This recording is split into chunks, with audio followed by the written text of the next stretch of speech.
Haleluya, puji nama Tuhan.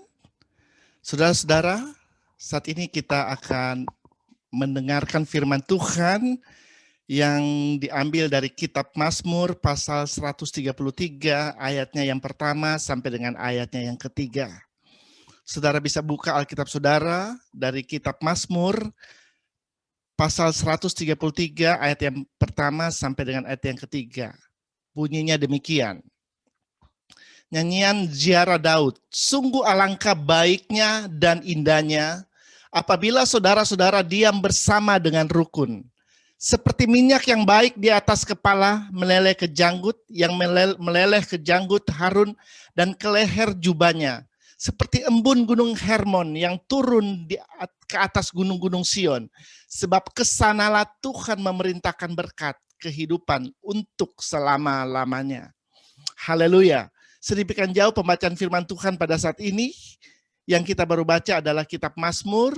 Kitab Mazmur ini terdiri dari 150 pasal. Dan sebagian dari kitab Mazmur ini ditulis oleh Raja Daud. Raja Daud menulis 70 pasal lebih dari kitab Mazmur ini. Dan Mazmur 133 ayat yang pertama sampai yang ketiga ini adalah tulisan dari Raja Daud yang berbicara tentang kerukunan dan persatuan. Saudara-saudara, tema yang saya berikan pada hari ini adalah kuasa di dalam persatuan. Saudara-saudara, persatuan merupakan satu hal yang penting yang harus ada di dalam kehidupan orang yang percaya. Karena pada waktu ada persatuan di dalam orang yang percaya, ada kuasa yang besar. Dan Mazmur 133 menjelaskan hal ini. Kita akan baca Mazmur 133 ayat yang pertama sekali lagi. Di sana dikatakan Mazmur 133 ayat yang pertama, nyanyian ziarah Daud, sungguh alangkah baiknya dan indahnya apabila saudara-saudara yang diam bersama dengan rukun. Saudara-saudara, dikatakan dalam ayat firman Tuhan ini bahwa orang-orang yang hidup diam bersama dengan rukun atau orang-orang percaya God's people yang diam bersama dengan rukun itu sangat baik di hadapan Tuhan. Dan diam bersama dengan rukun di dalam bahasa Inggris diterjemahkan dengan live together in unity. Artinya kata rukun di sini dalam bahasa Inggris dipakai kata unity, bersatu. Jadi orang yang rukun adalah orang yang hidup di dalam persatuan. Orang yang hidup sehati, sejiwa, sepikir. Ini adalah orang yang hidup di dalam rukun. Dan diam bersama ini berbicara tentang persekutuan dari umat Tuhan. Persekutuan yang bagaimana? Yang menyenangkan hati Tuhan. Persekutuan yang rukun dan bersatu. Itu yang menyenangkan hati Tuhan. Saudara, kalau kita melihat kehidupan dari gereja mula-mula atau jemaat mula-mula, kita bisa baca itu di dalam Kisah Para Rasul pasal 2 dan juga Kisah Para Rasul pasal yang keempat. Salah satu yang menonjol dari kehidupan jemaat mula-mula, mereka hidup bersatu, ya. Mereka hidup dikatakan sehati, sepikir, sejiwa, satu tujuan. Ya, mereka hidup di dalam kesatuan. Dan memang itu sangat menyenangkan hati Tuhan. Makanya jemaat mula-mula adalah jemaat yang kuat, saudara. Ya, dan Tuhan menghendaki sebagai orang percaya supaya kita hidup rukun dan bersatu. Tetapi sangat disayangkan banyak anak Tuhan, banyak orang yang percaya yang tidak memilih untuk hidup dalam kerukunan atau memilih untuk hidup di dalam persatuan, saudara. Contohnya, banyak suami istri yang hidup satu rumah, tinggal bersama, diam bersama di dalam satu rumah, di dalam satu atap, bahkan tidur di satu ranjang, tetapi setiap hari ribut satu dengan yang lain. Artinya mereka tidak akur, tidak bersatu, tidak hidup rukun. Juga di dalam keluarga, ya, hidup satu rumah, orang tua dan anak, tetapi terjadi pertengkaran antara orang tua dan anak. Bahkan di dalam gereja Tuhan pun terjadi hal-hal demikian, saudara. Ya, sama-sama satu gereja, tetapi terjadi keributan antara jemaat dengan jemaat, antara jemaat dengan pendeta, pendeta dengan jemaat, dan sebagainya, saudara. Saudara, ini tidak menyenangkan hati Tuhan. Yang menyenangkan hati Tuhan adalah pada waktu umat Tuhan mereka diam bersama di dalam kerukunan. Pada waktu umat Tuhan mereka diam bersama di dalam persatuan. Itu indah, itu baik, itu menyenangkan hati Tuhan, saudara. Kalau kita melihat ya bangsa Indonesia, kenapa sampai bisa dijajah selama 350 tahun oleh bangsa Belanda? Ya, kalau saudara mempelajari sejarah, ada 4 bangsa yang setidak-tidaknya menjajah bangsa Indonesia. Ya, itu yang saya belajar dulu waktu saya sekolah. Ya, di sejarah Indonesia dijajah oleh bangsa Spanyol, bangsa Portugis, bangsa Belanda dan bangsa Jepang. Tetapi yang menjajah paling lama itu adalah bangsa Belanda. 350 tahun bangsa Indonesia dijajah oleh bangsa Belanda. 3,5 abad, saudara, kita dijajah oleh bangsa Belanda. Itu suatu waktu yang sangat lama menurut saya, saudara. Ya, kenapa bangsa Indonesia bisa dijajah oleh bangsa Belanda begitu lama? Padahal kalau saudara mau pikir, Belanda itu ukurannya lebih kecil daripada Indonesia. Penduduknya juga bangsa Indonesia lebih banyak. Ya, tetapi kenapa kita bisa dijajah sekian lama oleh bangsa Belanda? Kenapa bangsa Indonesia bisa dijajah sekian lama? Belanda itu kalau ditaruh di Indonesia bisa ditaruh di Jawa Barat, saudara. Besarnya kira-kira sama seperti Jawa Barat. Satu negara, sama dengan satu provinsi di Indonesia. Ya besarnya, kira-kira. Mungkin Belanda lebih besar sedikit.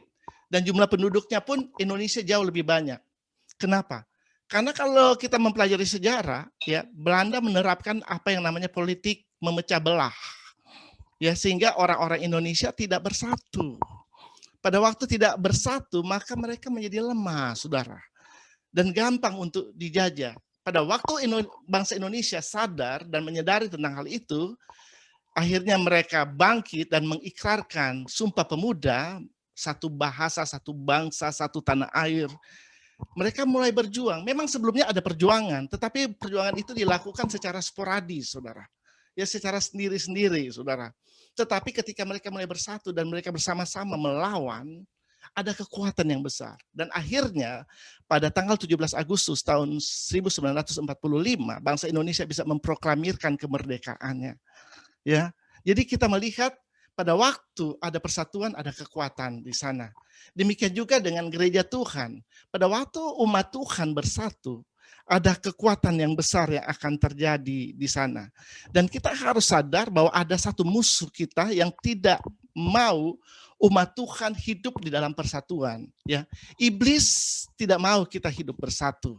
Salah satu jebakan atau jerat daripada iblis adalah untuk memecah belah umat Tuhan. Itu salah satu yang dipakai oleh iblis dengan mengirimkan roh perpecahan di tengah-tengah umat Tuhan. Karena iblis tahu pada waktu umat Tuhan terpecah, maka gereja Tuhan itu atau orang-orang percaya itu akan menjadi lemah. Dan dengan mudah dia akan mengalahkan orang-orang percaya itu.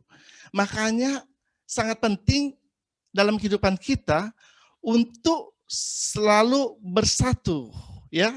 Karena tujuan iblis dengan melemparkan roh perpecahan dalam gereja Tuhan adalah untuk membuat orang percaya terpecah. Kalau terpecah, hanya orang percaya, mereka berselisih, bertengkar satu dengan yang lain, dan akhirnya tidak fokus lagi kepada tujuan gereja yang sebenarnya, yaitu untuk menjadi saksi Tuhan, untuk memberitakan Injil, saudara. Ingat, perlawanan kita bukan melawan darah dan daging, tetapi melawan pemerintah, penghulu, penguasa, dan roh jahat yang ada di udara, saudara. Tetapi kalau kita sibuk berperang satu dengan yang lain, akhirnya kita bukan berperang melawan iblis, saudara. Kita akan menjadi lemah dan akan dengan mudah dikalahkan oleh iblis, saudara. Jadi kita harus sadar bahwa persatuan dan kesatuan itu penting. Hidup di dalam kerukunan sesama anak Tuhan itu penting. Untuk bisa hidup rukun dan bersatu, kita harus belajar untuk menerima satu dengan yang lain, harus bisa mengampuni satu dengan yang lain, tidak membenci satu dengan yang lain, harus belajar untuk mensupport, mendorong satu dengan yang lain. Kalau iblis, dia mau memecah belah manusia, mau memecah belah umat Tuhan, berbeda dengan Tuhan. Tuhan berdoa supaya umat Tuhan bersatu. Supaya umat Tuhan senantiasa hidup di dalam kerukunan dan hidup di dalam persatuan. Kalau saudara membaca di dalam kitab Kolose, pasal yang ketiga, ayat yang ke-13 sampai dengan yang ke-14, sabarlah kamu seorang terhadap yang lain, dan ampunilah seorang akan yang lain. Apabila yang seorang menaruh dendam terhadap yang lain, sama seperti Tuhan telah mengampuni kamu, kamu perbuat jugalah demikian. Dan di atas semuanya itu kenakanlah kasih sebagai pengikat yang mempersatukan dan menyempurnakan. Jadi dengan jelas ini adalah surat yang dikirim oleh Rasul Paulus kepada jemaat di Kolose, di mana Rasul Paulus menasihati jemaat ini supaya mereka sabar terhadap satu dengan yang lain, saling mengampuni satu dengan yang lain, tidak menaruh dendam terhadap satu dengan yang lain. Ya, supaya mereka tetap hidup rukun sebenarnya yang dimaksud di sini, hidup bersatu, ya. Dan dilanjutkan dengan ayat 14, dan di atas semuanya itu kenakanlah kasih. Ya, sebagai pengikat yang mempersatukan dan menyempurnakan. Saudara, lawan dari perpecahan itu adalah kalau ada kasih di tengah umat Tuhan. Amin. Makanya firman Allah berkata, kenakanlah kasih sebagai pengikat. Ya, pada waktu ada kasih Allah di tengah-tengah umatnya, kita bisa menerima satu dengan yang lain. Kita bukannya saling menjelek-jelekan satu dengan yang lain, kita bukannya saling menuduh satu dengan yang lain, kita bukannya saling mendakwa satu dengan yang lain, tetapi pada waktu ada kasih, kita bisa melihat segala sesuatu dengan mata Tuhan, sehingga kita bisa menerima kelemahan dari orang lain. Ya, pada waktu ada yang lemah, kita akan memberikan kekuatan sehingga mereka bisa bangkit dan bisa bersama-sama melayani Tuhan. Amin, saudara. Jadi penting sekali untuk membiarkan kehidupan kita diikat oleh kasih Allah. Yesus Kristus diutus oleh Bapa di surga datang ke dunia ini karena Bapa mengasihi manusia. Manusia yang terpecah, terpisah dengan Allah karena dosa. Tetapi Allah mengasihi manusia. Dia datang ke dunia ini, dia pulihkan hubungan antara manusia yang rusak dengan dia, sehingga manusia bisa kembali bersatu dengan dia. Ya, oleh karena itu, sebagai umat Tuhan, kita pun sebagaimana Allah mengasihi kita, kita pun harus bisa memancarkan kasih itu melalui kehidupan kita.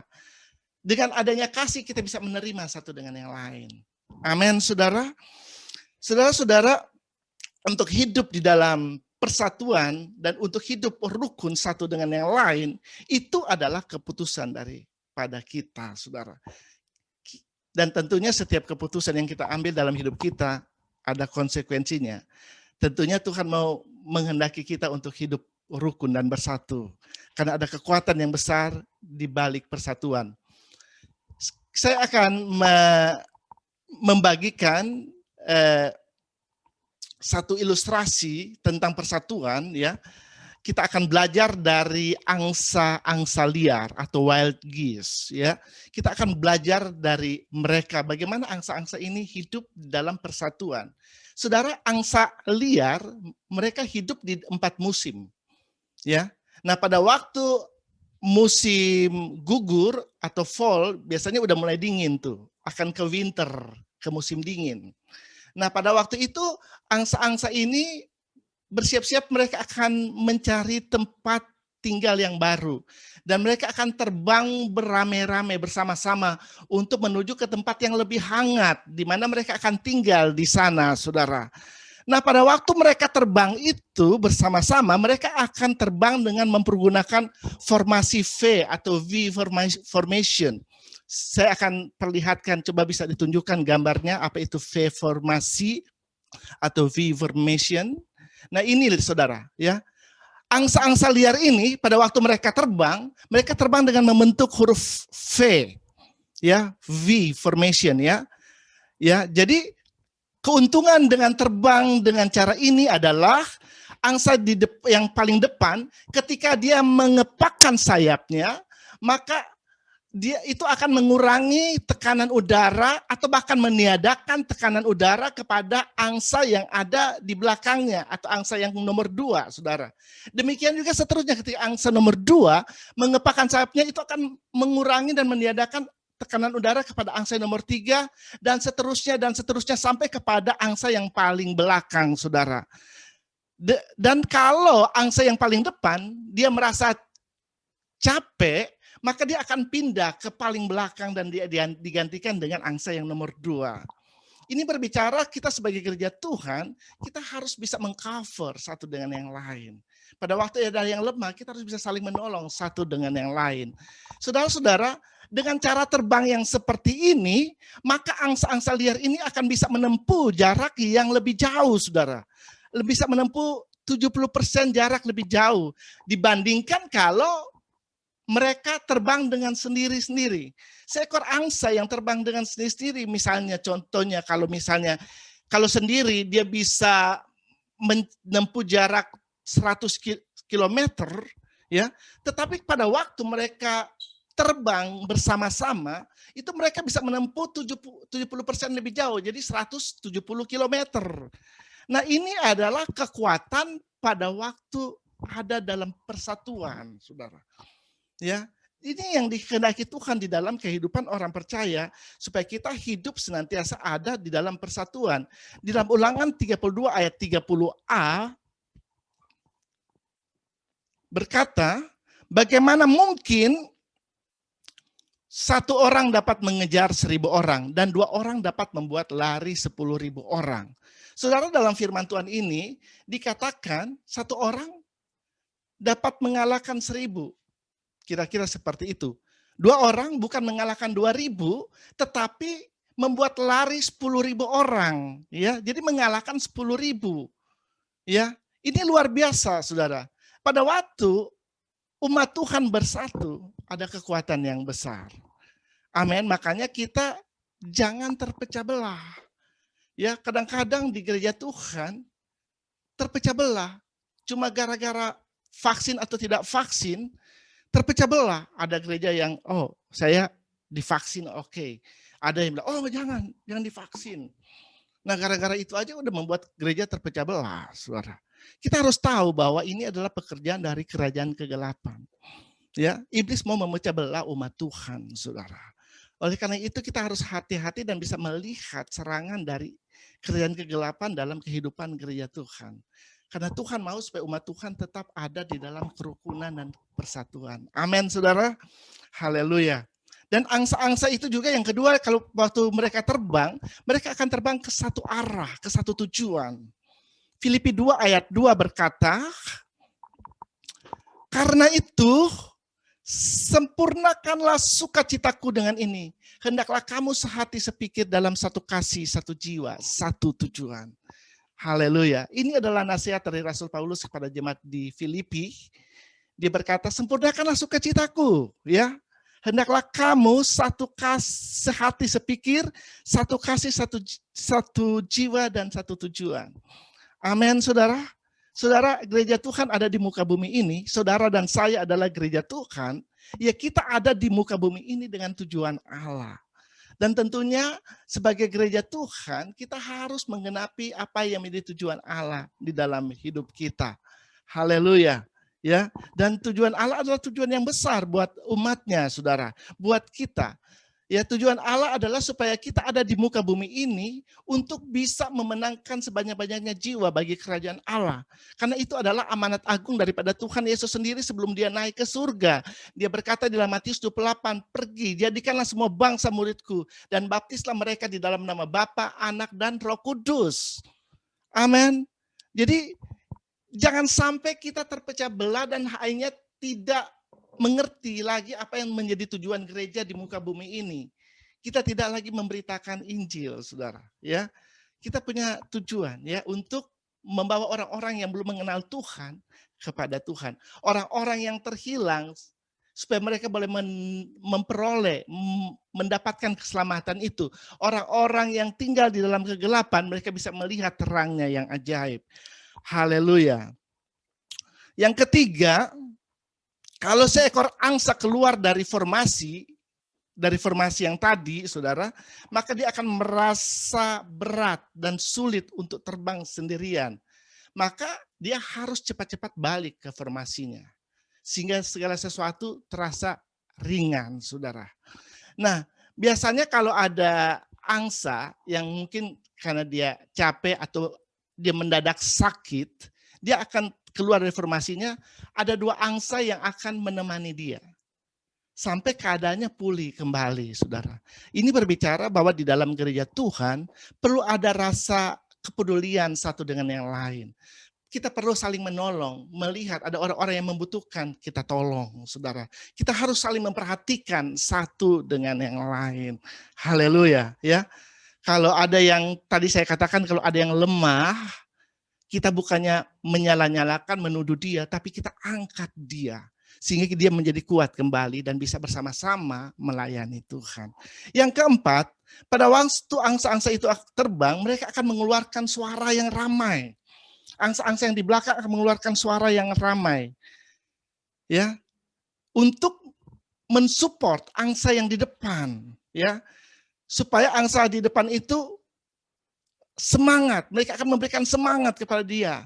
Kira-kira kalau bahasa angsa itu bisa diterjemahkan dengan bahasa manusia, mereka akan berkata kepada angsa-angsa yang di depan, "Ayo, kamu pasti bisa. Ayo, kamu kuat. Jangan menyerah.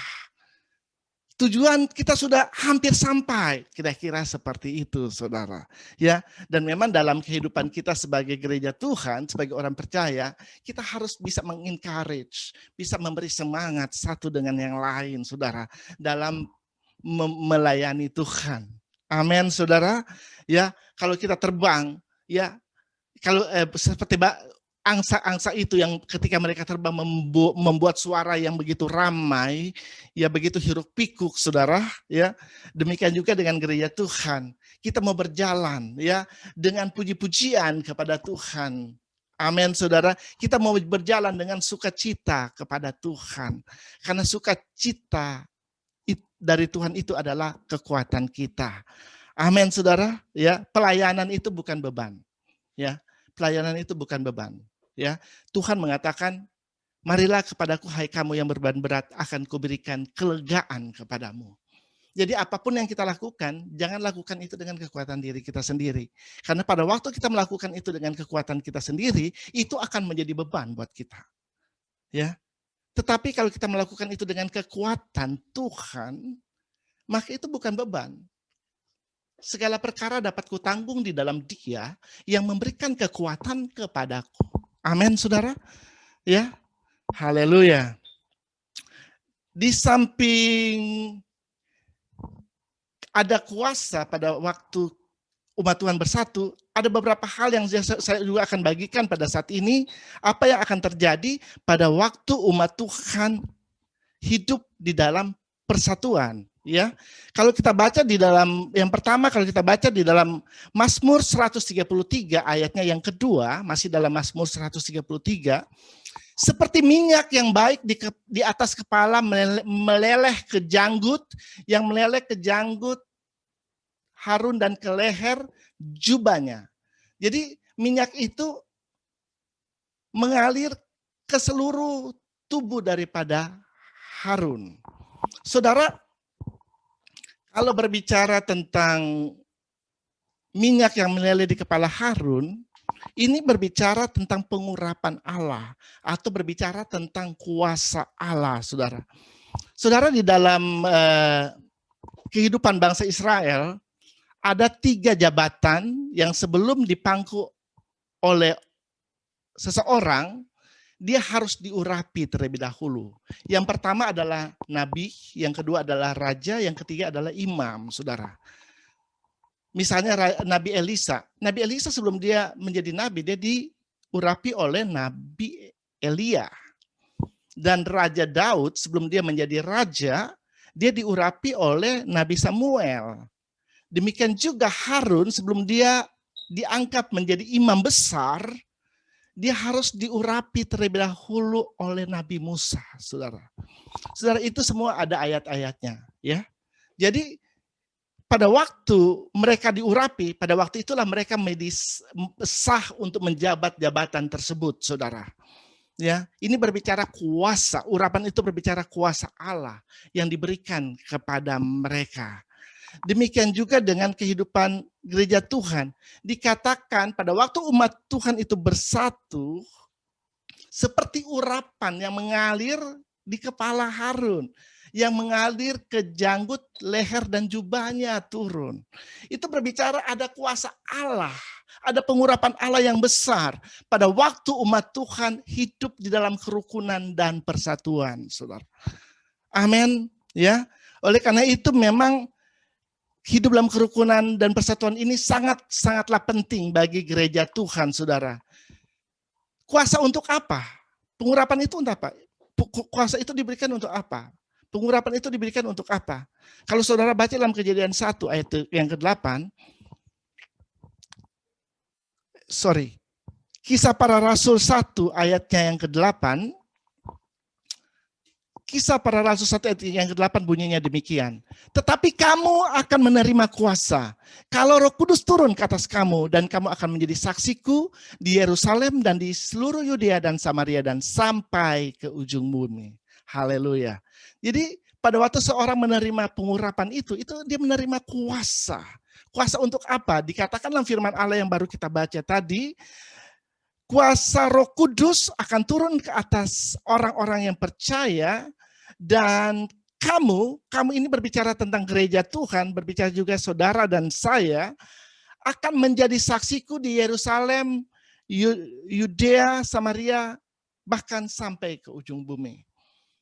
Ini kuasa yang diberikan oleh Tuhan, ya, bagi orang percaya. Pada waktu orang percaya memutuskan untuk hidup rukun dan hidup bersatu, maka mereka akan bisa bergandengan tangan untuk melayani Tuhan, sehingga tujuan Allah bisa tergenapi untuk memberitakan Injil. Banyak jiwa bisa dimenangkan bagi kerjaan Allah, bukan sibuk dengan urusannya sendiri, saudara, ya, tetapi boleh bergandengan tangan, sama-sama melayani Tuhan untuk memenangkan sebanyak-banyaknya jiwa bagi kerajaan Allah. Ya, perintah menjadi saksi ini sebenarnya sudah ada dari sejak Yesus naik ke surga.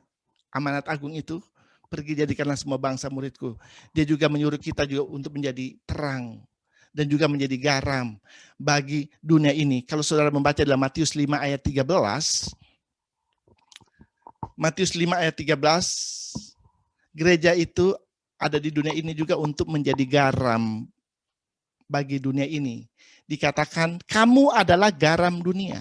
Jika garam itu menjadi tawar, dengan apakah ia diasinkan? Tidak ada lagi gunanya selain dibuang dan diinjak orang. Saudara, keberadaan dari gereja Tuhan atau umat Tuhan di dunia ini, salah satunya adalah supaya kita bisa menjadi garam, ya. Karena dunia ini sudah tawar, perlu diasinkan. Nah, yang bisa mengasinkan itu adalah gereja Tuhan. Ya, kalau saudara makan makanan yang nggak ada garam, rasanya nggak enak. Ya, rasanya kok tawar banget nih ya. Ya, misalnya istri kita masak atau mungkin suami kita masak buat kita, ya. Kalau tiba-tiba dia lupa taruh garam, kita langsung tahu, oh ini nggak ada garam. Atau mungkin dia menaruh garam kurang. Kita, aduh ini kurang garam, tambahin garam dong. Nah, kira-kira gereja Tuhan seperti itu, ya. Ada di dunia ini untuk menjadi garam bagi dunia ini. Dan firman Allah berkata, kalau garam itu menjadi tawar, dengan apakah dia diasinkan?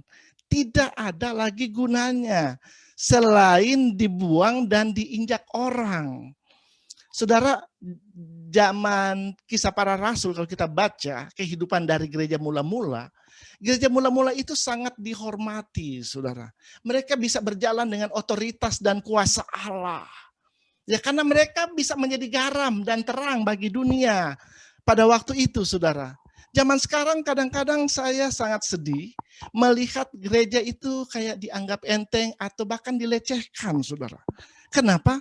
Karena gereja sudah tidak menjadi garam lagi. Nah, firman Allah dengan jelas berkata, kalau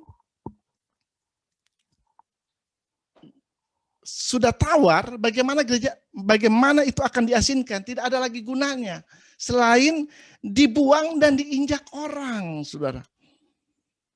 Saudara, mari kita kembali kepada panggilan gereja yang sebenarnya. Kita mau menjadi garam dan terang bagi dunia ini, saudara.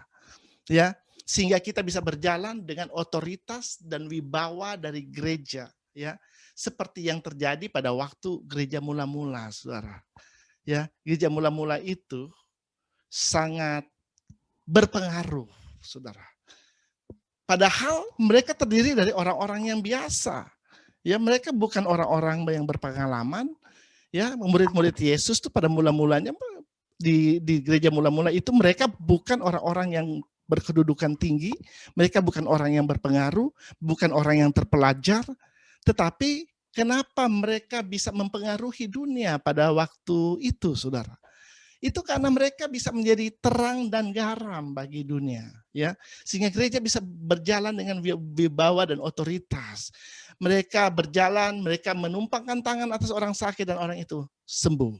Mereka melepaskan orang-orang yang terbelenggu oleh kerajaan kegelapan, oleh roh-roh jahat. Ya, mereka menguatkan orang-orang yang membutuhkan kekuatan.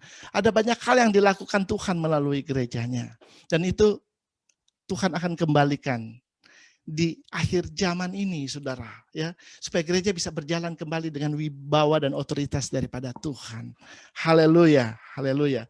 Yang kedua, kita baca di dalam Mazmur 133 ayat yang ketiga, apa yang terjadi pada waktu umat Tuhan hidup di dalam persatuan. Dikatakan seperti embun gunung Hermon yang turun ke atas gunung-gunung Sion. Sebab kesanalah Tuhan memerintahkan berkat kehidupan untuk selama-lamanya. Saudara, kalau berbicara tentang Sion, itu berbicara tentang Yerusalem. Sion itu sinonim dengan Yerusalem. Yerusalem itu adalah kota kudus, tempat tinggal dari orang-orang kudus, saudara. Ini juga berbicara tentang gereja Tuhan. Gereja artinya adalah kumpulan orang percaya, kumpulan orang yang dibenarkan, yang telah dibenarkan oleh Tuhan, kumpulan dari orang-orang kudus. Ya. Jadi Sion itu berbicara juga tentang gereja Tuhan dan dikatakan seperti embun. Nah, embun ini biasanya kalau ada embun itu akan memberikan kesegaran ke tempat di mana ada tempat yang tandus. Tempat yang tandus itu akan menjadi subur kalau ada embun. Daun yang layu akan bertumbuh kalau ada embun di sana. Di dalam Alkitab, embun itu dikaitkan dengan berkat Allah, dengan kesuburan, dengan kehidupan yang berkelimpahan, saudara. Ini berbicara tentang berkat. Orang yang hidup atau memilih hidup di dalam kerukunan, hidup di dalam persatuan, saudara, maka dikatakan berkat Tuhan akan dicurahkan. Bukan hanya dicurahkan, saudara, diperintahkan. Saudara, kalau Tuhan yang memerintahkan berkat, berkat itu pasti sampai kepada orang itu, saudara. Ya, tidak ada sesuatu pun yang dapat menghalangi berkat Tuhan untuk sampai kepada orang yang diperintahkan berkat itu untuk pergi. Tidak ada yang bisa menghalangi, saudara. Karena Tuhan itu Allah yang berkuasa. Dia bilang, berkat ini pergi kepada si A, pasti akan sampai. Siapapun tidak akan bisa menghalangi berkat itu untuk sampai kepada orang tersebut. Ya, demikian juga dengan kehidupan kita. Orang yang hidup bersatu, hidup rukun, dia akan hidup di dalam berkat-berkat Allah. Dan kalau berbicara tentang berkat itu, ini bukan hanya berbicara tentang berkat jasmani, saudara. Zaman sekarang orang identik kalau berbicara tentang berkat, orang itu harus punya rumah yang besar, mobil yang mewah, atau uang yang banyak di bank. Baru itu dikategorikan, oh ini orang yang diberkati. Itu hanya salah satu berkat Tuhan, saudara. Ya, ada banyak sekali berkat-berkat yang diberikan Tuhan dalam kehidupan kita, saudara. Saudara bisa bangun di pagi hari dan masih bisa bernapas, itu pun karena berkat Tuhan.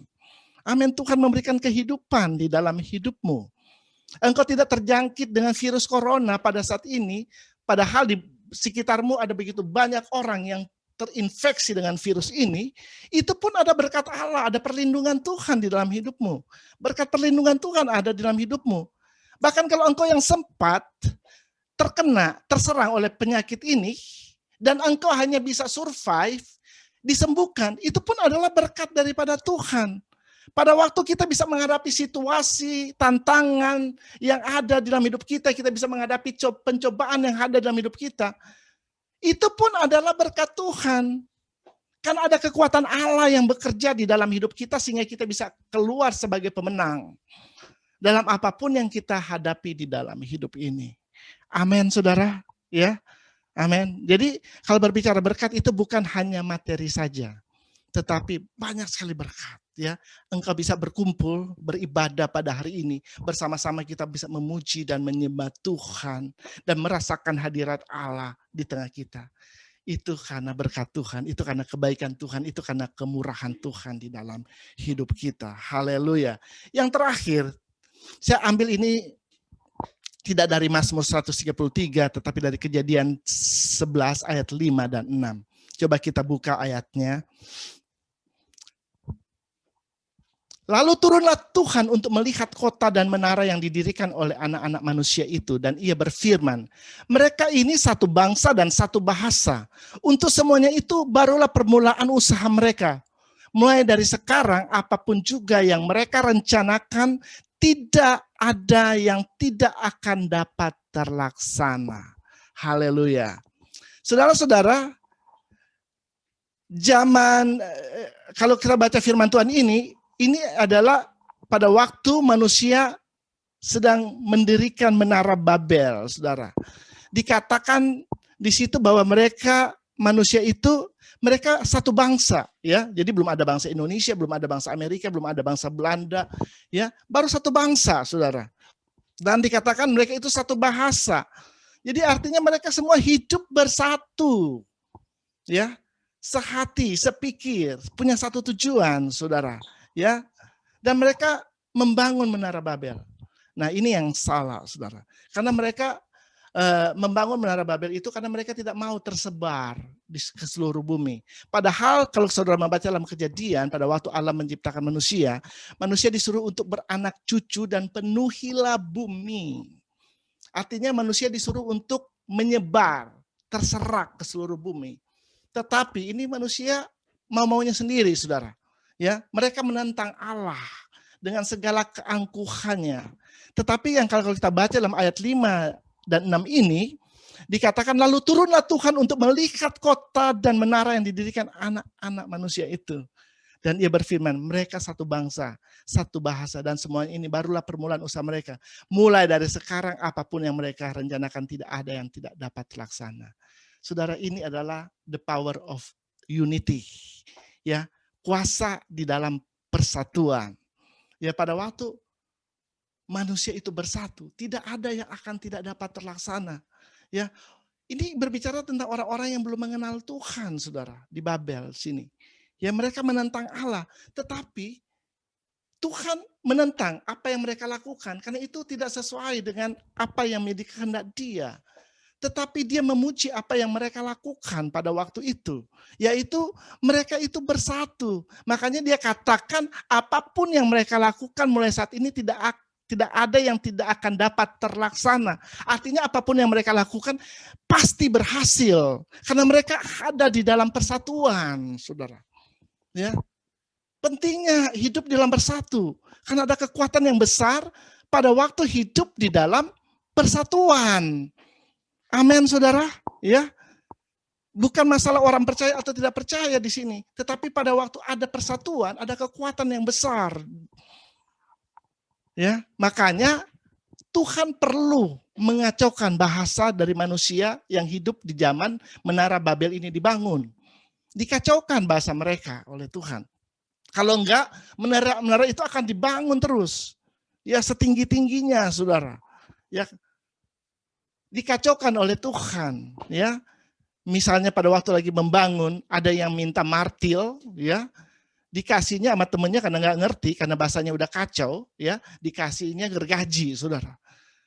Ya, misalnya ada yang minta apa ya, minta batu, ya, dikasihnya besi. Kan itu udah ngaco, saudara. Karena bahasanya udah dikacaukan, saudara. Ya, akhirnya mereka nggak bisa bersatu. Karena nggak bisa bersatu, akhirnya manusia terserak ke seluruh bumi. Dan itu mengenapi apa yang Tuhan katakan, ya, beranak cucu dan penuhilah bumi. Amin, saudara. Ya, jadi di sini kita lihat ada kuasa pada waktu umat Tuhan hidup di dalam persatuan. Tuhan tidak tertarik dengan pemberontakan manusia pada waktu di zaman Menara Babel ini dibangun, tapi dia tertarik dengan persatuan dari manusia pada waktu itu. Jadi saudara, ini yang bisa saya sampaikan, yang Tuhan mau sampaikan kepada kita pada hari ini. Ya, marilah kita memilih untuk hidup rukun di dalam persatuan. Karena ada kuasa, ada kekuatan yang besar pada waktu umat Tuhan yang bersatu. Dan ada juga berkat-berkat Allah yang akan diperintahkan Tuhan pada waktu umat Tuhan hidup di dalam kerukunan dan di dalam persatuan. Dan apa saja yang akan diperbuat, pasti berhasil. Apa yang kau lakukan, Tuhan akan buat berhasil. Kalau ada persatuan di dalam hidupmu. Suami istri yang bersatu, doanya akan dijawab. Amin. Dua orang sepakat meminta apapun juga dalam dunia ini. Asal tidak bimbang, doanya akan dijawab. Amin, saudara. Ya, mari kita mulai bergerak bersama-sama. Ya, hidup rukun, hidup bersatu, bersama-sama bergandengan tangan. Pilih untuk saling mengasihi, saling menerima satu dengan yang lain. Untuk sama-sama bergandengan tangan melakukan pekerjaan Tuhan di muka bumi ini, melayani Tuhan bersama-sama. Amin.